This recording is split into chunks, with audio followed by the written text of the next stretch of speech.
スファルト錆びた雨の匂いに吸い込まれてきそうでずっと見えない Hello everyone, welcome to episode 6 of Anime Reviews. This episode is going to be relatively quick as I've been terribly busy lately, but I'd rather release a short video rather than none at all. So let's have a look at Tokyo Magnitude 8. We'll be following the usual format of storyline, art/animation, sound, characters, and overall enjoyment. Tokyo Magnitude 8 is about a catastrophic earthquake that hits Tokyo and the city falls into chaos.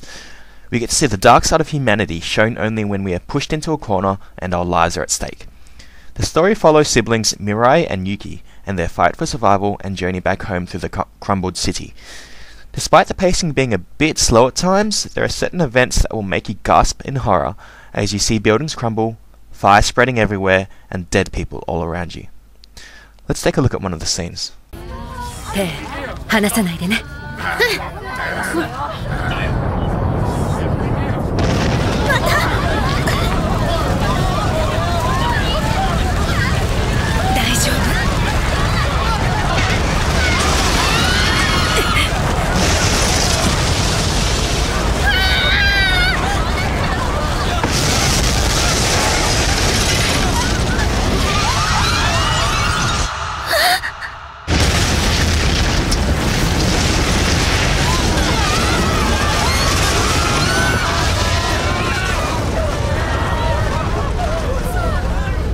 爆発みたいだったね。高速が落ちるなんて。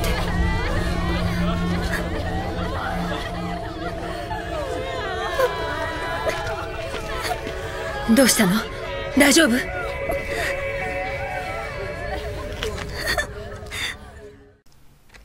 ？Tokyo Magnitude 8 really is something special.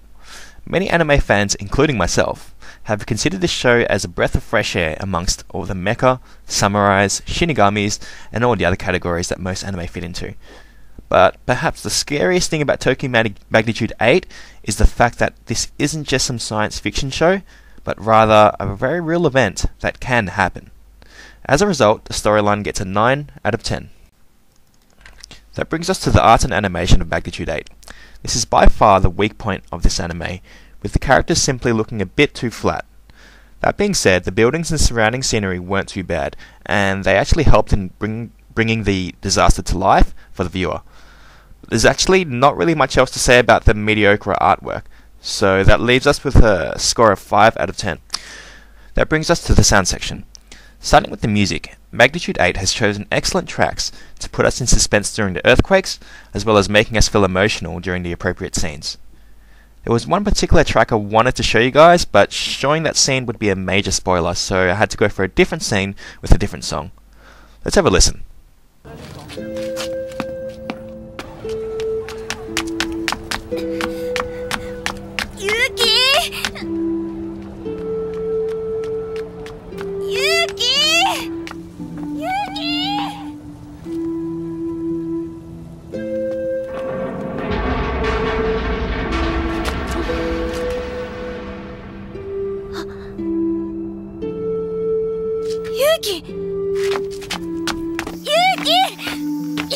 ってば。もうマリさん戻ってきたから戻るよ。お姉ちゃん分かってくれないもん。東京タワーからうちを見るんだ。分かったよ。もう帰り道も分かったしさ。戻るよ。帰り道が分かったって家が無事かどうか分かんない。そんなことぐらい僕だって分かるよ。だから家がどうなってるか見たいんだ。お姉ちゃんだって家が無事だったら安心できるでしょ。絶対うちを見るんだ。うちから東京タワーが見えたんだもん。だからきっと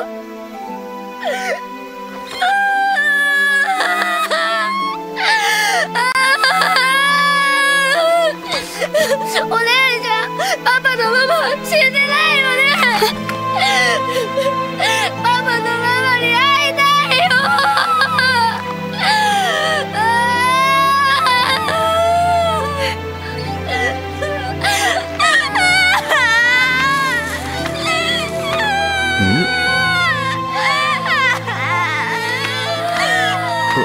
どうしたの君たち。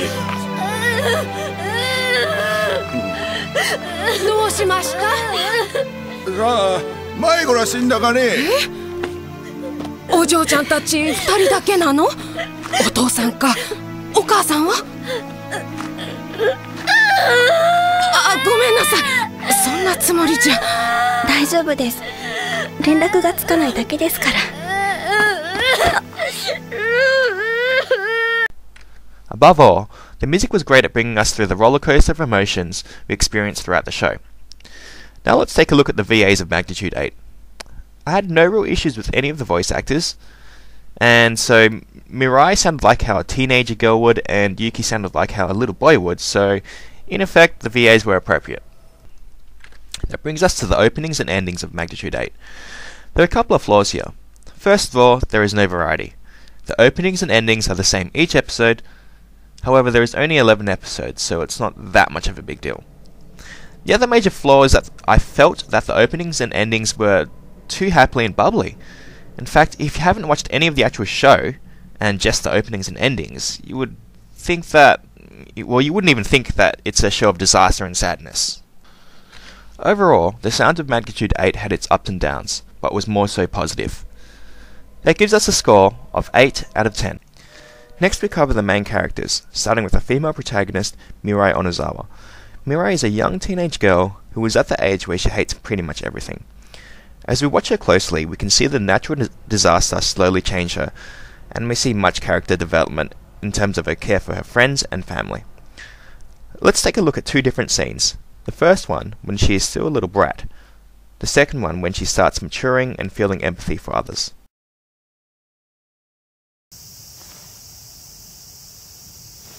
お腹大丈夫？なんとかね。うちに帰ったらさ、プリンだけじゃなくて。もう、食べ物の話ばっかしないでくれる？やっぱまだお腹痛いの？別に。じゃあ何？あとちょっとで家なのに。だからちょっとじゃないって言ってるでしょ。それに家に着いたってうちが無事かなんてわかんないし。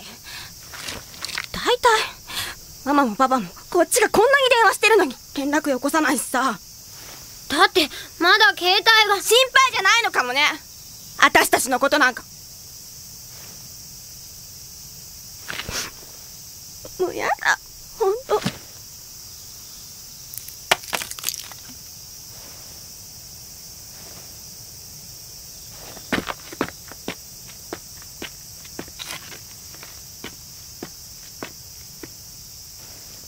はい。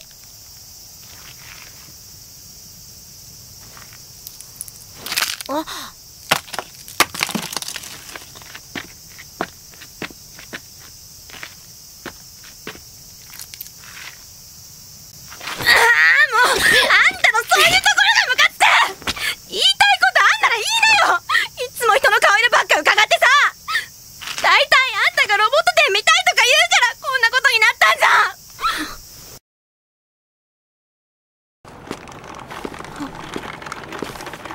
喉乾くでしょう。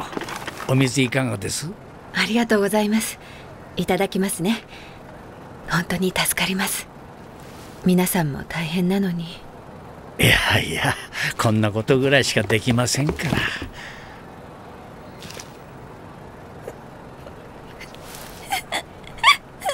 どうしたの？だっておじいさん大変なのに。お聞きになりましたか？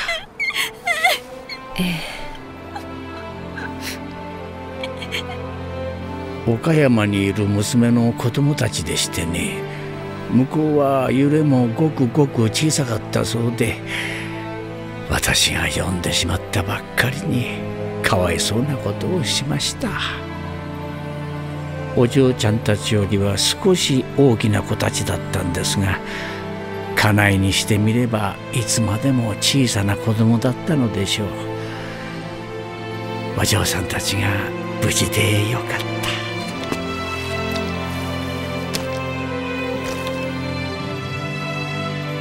死ぬべきは私でした。生きてほしい。お若い方々に。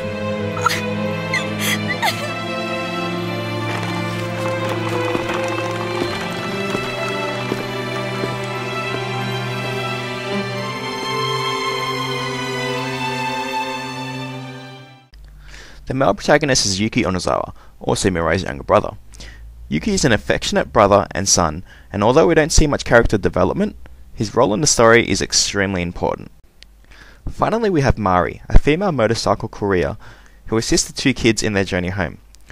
Like Yuki, Mari plays an important role in the development of Mirai, despite lacking much character development of her own. Like the storyline, I felt that the character development seen in this series is very real. Sometimes going through a disaster like this is what will trigger humans to show their loving and caring side. And Magnitude 8 certainly portrays this. As a result, the characters section gets an 8.5 out of 10. Finally, we have the overall enjoyment of Magnitude 8. As mentioned before, this anime is in a league of its own, and there really aren't any other anime out there that make us watch in horror due to the possible reality of such a disaster happening to ourselves. Tallying up the final score, we have storyline with a 9 out of 10, animation with a 5 out of 10, sound with an 8 out of 10, and characters getting an 8.5 out of 10. So that gives us a final score of 7.5 out of 10 for our overall enjoyment. Hope you enjoyed the review, and I'll see you guys next time.